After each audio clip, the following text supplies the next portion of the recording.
हरे Krishna dear listeners, और आज हम भगवद गीता के श्लोकों की चर्चा करने वाले हैं चैप्टर 2 वर्स 23 से 25 तक। और आज जो टॉपिक ऑफ डिस्कशन है वो रहेगा real I is beyond jeans and genes. एक तो वो जीन्स जो कि हमारे शरीर में है, जो कि हमें अपने पेरेंट्स से प्राप्त होते हैं, और दूसरे वो जीन्स जो कि हम पहनते हैं, Levi's jeans, Adidas jeans, Lee Cooper jeans etcetera. So real I is beyond jeans and jeans, G-E-N-E-S and J-E-A-N-S। So आइए इस श्लोक की चर्चा करते हैं, which is chapter 2 verse number 23, 24 and 25।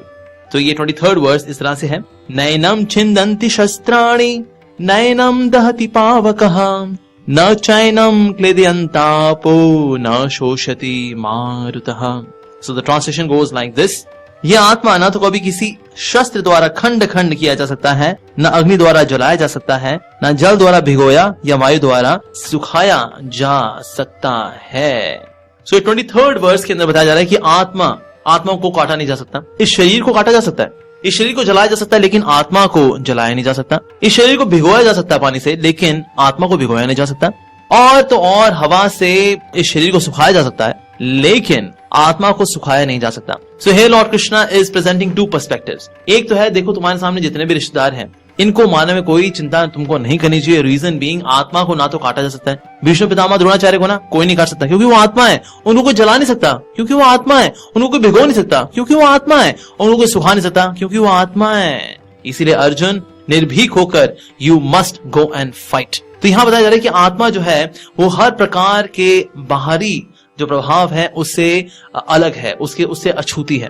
अगर ये बात हम लोग समझ लें, then we will become actually fearless. हम लोग लाइफ में हमेशा फियरफुल रहते हैं, कहीं कोई मुझे नुकसान ना पहुंचा दे, कोई मुझे काट ना दे, कोई मुझे जला ना दे, कोई मुझे ये ना कर दे, कोई मुझे वो ना कर दे। बट फैक्चुअली स्पीकिंग, जो ये व्यक्ति जानता है कि मैं आत्मा हूं और आत्मा कभी भी जलाई नहीं जा सकती, कोई भी भिगोई नहीं जा सकती, और बाहरी जो वातावरण है उससे अप्रभावित रहती है। मैं आत्मा, शरीर नहीं, मैं आत्मा।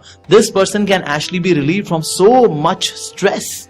सो यहाँ पर बताया जा रहा है कि आत्मा जो है वो अनब्रेकेबल है। It can neither be burned nor dried.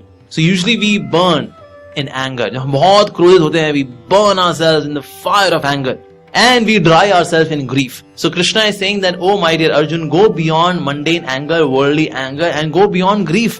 Why are you drying yourself? Because soul cannot be dried. So you should also not dry yourself, nor you should think that the people on the other side would be dried up by your weapons. ऐसे उस वक्त weapons बहुत advance किस्म के थे, so that's why Krishna is addressing all this, क्योंकि उस वक्त फायर वेपन भी था। आज हमारे पास फायर वेपन है, but that is uncontrolled fire weapon, उसको हम कंट्रोल नहीं कर सकते। बट एट दैट टाइम ना सिर्फ फायर वेपन था, बल्कि उसको काउंटरैक्ट करने के लिए वाटर वेपन भी था। आज हमारे पास वाटर वेपन नहीं है। At that time there was tornado weapon, यानी अगर तूफान भी क्रिएट किया जा सकता था किसी न्यूक्लियर वेपन के द्वारा। But today we don't have that advanced technology that we may create tornado weapon. So other kind of weapons are there. So that way, if we go by technology, during the time of Mahabharata, the technology was far more advanced than it currently is. तो यहाँ बताया जा रहा है कि आत्मा जो है वो अनब्रेकेबल है, इसको जो है तोड़ा नहीं जा सकता. So body may be pierced by the arrow, but the soul cannot be pierced by the arrows of Arjuna or from any warrior to any other person on whom the person is shooting the arrow or any kind of weapon. So that way, यहाँ पर ये तो हो गया कुरुक्षेत्र की भूमि पे युद्ध का पर्सपेक्टिव. अब इसको थोड़ा फिलोसॉफिकली लेके जाते हैं. फिलोसॉफिकली यहाँ पर भगवान श्री कृष्ण आत्मा के बारे में बता रहे हैं कि आत्मा जो है कभी भी काटी नहीं जा सकती और ये कभी भी ये घुलनशील नहीं है. ये आत्मा कभी भी ना घुलती मिलती नहीं है, किसी चीज के अंदर घुल मिल गई. जैसे कि चीनी जो होती है वो पानी के अंदर घुल मिल जाती है, नमक जो होता है वो पानी के अंदर घुल मिल जाता है, और उसके बाद फिर हमारी आंखों को नजर नहीं आता कि अरे भाई देखो नमक जो है वो तो पानी में घुल गया, चीनी जो है वो पानी में घुल गई. तो क्योंकि नमक और चीनी घुलनशील है इसलिए इनको बोलते हैं दे आर सॉल्युबल. लेकिन आत्मा को बताया गया यहाँ पर अव्ययम, यानी कि वो इनसॉल्युबल है, ये कभी भी किसी के अंदर घुलती नहीं है. हमने कुछ फिलोसफर से अक्सर सुना है, कुछ फिलोसफर जैसे कि आत्मा जो होती है वो परमात्मा में एक हो जाती है और फिर आत्मा और परमात्मा एक हो जाते हैं. जिस तरह से नींबू पानी बन जाता है ना, नींबू का, चीनी का, नमक का, पानी का, वो सब एक हो जाते हैं, उसी तरह से आत्मा जो है वो परमात्मा में विलीन हो जाती है और वो एक हो जाते हैं. ऐसा हो सकता है कुछ फिलोसफर्स का मानना हो, लेकिन भगवत गीता का ऐसा मानना बिल्कुल भी नहीं है. भगवत गीता हमको समझाती है कि आत्मा जो है वो इनसॉल्युबल है, ये कभी भी भगवान के साथ एक होकर घुल के मिलके एक नहीं हो जाती. That you know the soul can become super soul. आत्मा जो है वो परमात्मा में मिलकर और फिर आत्मा परमात्मा एक हो गई, आत्मा जो है परमात्मा मर गई. I am sorry, Bhagavad Gita is saying something else. Bhagavad Gita हमको ये समझा रही है कि आत्मा जो है वो भगवान के साथ कभी भी एक नहीं हो सकती।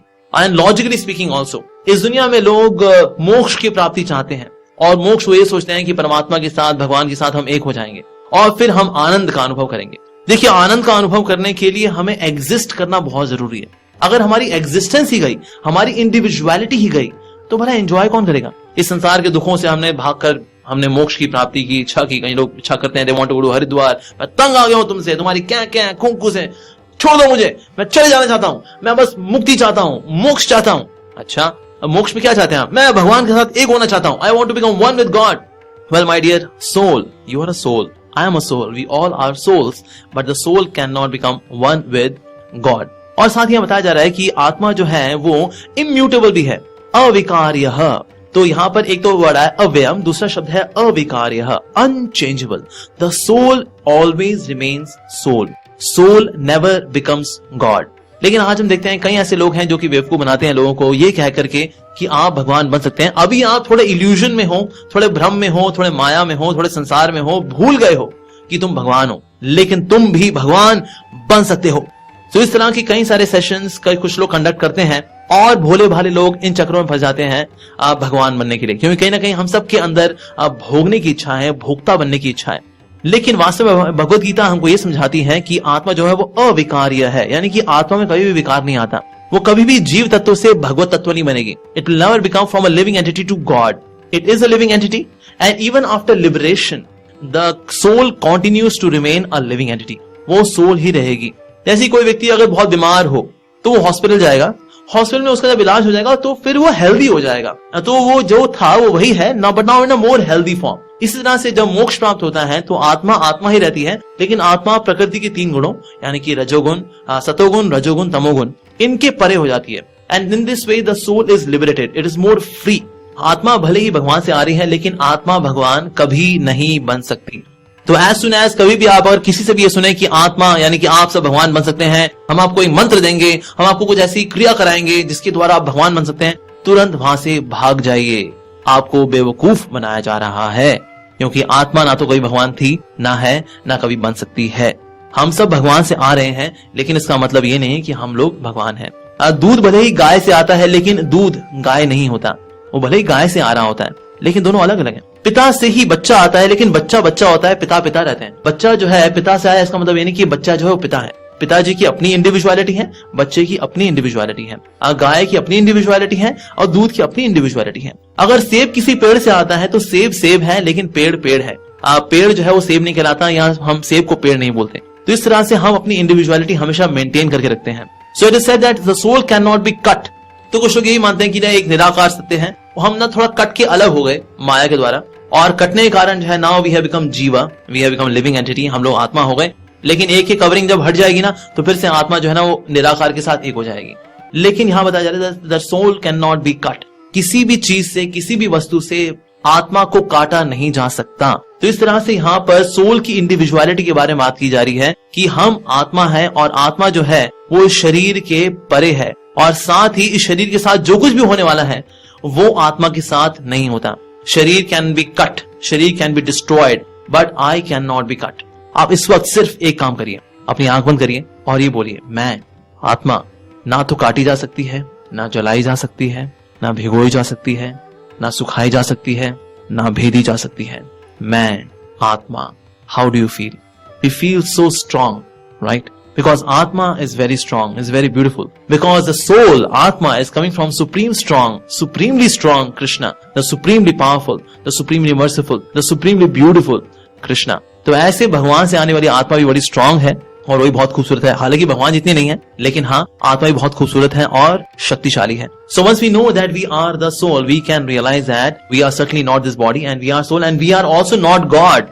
Though the soul is coming from God, but the soul is not God. So thank you all very much for listening. Hare Krishna.